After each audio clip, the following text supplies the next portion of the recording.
کے حوالے سے اس کا جو خلاصہ ہے اس کو ہم نے بڑے اچھے طریقے سے آپ کو سمجھایا تھا. تو آج ہم اس کے جو کویشچن آنسر کرنے جا رہے ہیں، شارٹ کویشچن. ٹھیک ہے، تو پہلا سوال ہے ہمارے پاس، دلی قوا کو بیکار چھوڑ دینے کا کیا مطلب ہے؟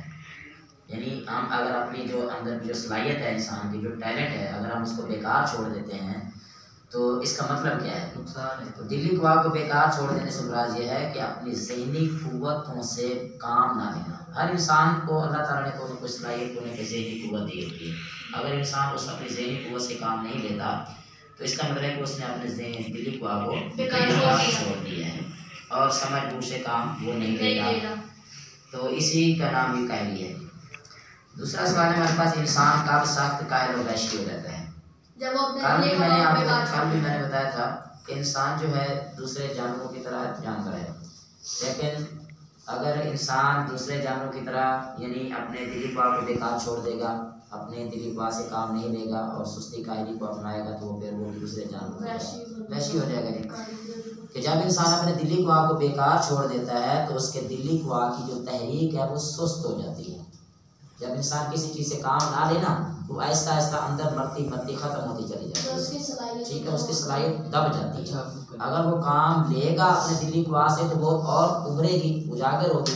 اگر اس سے کام نہیں لے گا تو وہ اگر اس کے اندر وہ صلاحیت ہے بھی ختم ہو گئی، ہاں جی، اب وہ دبتی جائے وہ کم ہوتی چلی جائے گی.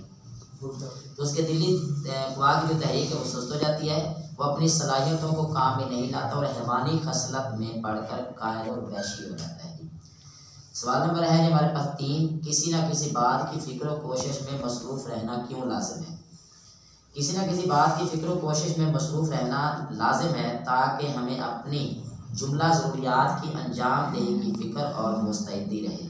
یعنی جتنے بھی ہم نے کام سر انجام دینے ہوتے ہیں، ہم طالب علم ہیں تو طالب علموں نے اپنے اسکول کا کام کرنا ہے، ہوم ورک کرنا ہے جی، ٹھیک ہے.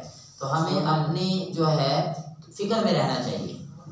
اگر ہم فکر نہیں کریں گے تو ہم یہ سارے کام کیسے نپٹا پائیں گے اپنے اسکول کے؟ بیٹھے بیٹھے تو کام نہیں ہو سکتا.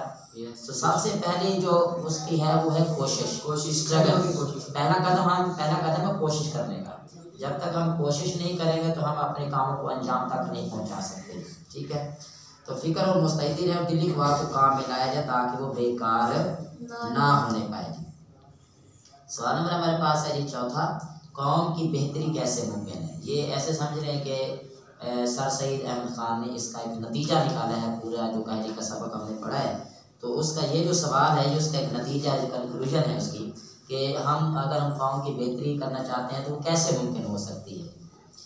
تو سر سید احمد خان کے مطابق کہتے ہیں کہ جب تک ہماری قوم سے کاہلی یعنی دل کو بیکار پڑا رکھنا نہ چھوٹے گا اس وقت تک ہم کو اپنی قوم کی بہتری یعنی جب تک ہمارے اندر سے کاہلی نہیں چھوٹے گی اور دلی قوا کو ہم بیدار کرنے کی کوشش نہیں کریں گے تو اس وقت تک ہماری قوم کی جو بہتری ہے وہ ممکن نہیں ہو سکتی. ٹھیک ہو گیا، سمجھ آئی بات کی؟ یہ آج کے ہمارے جو سوالات کے جوابات ہیں.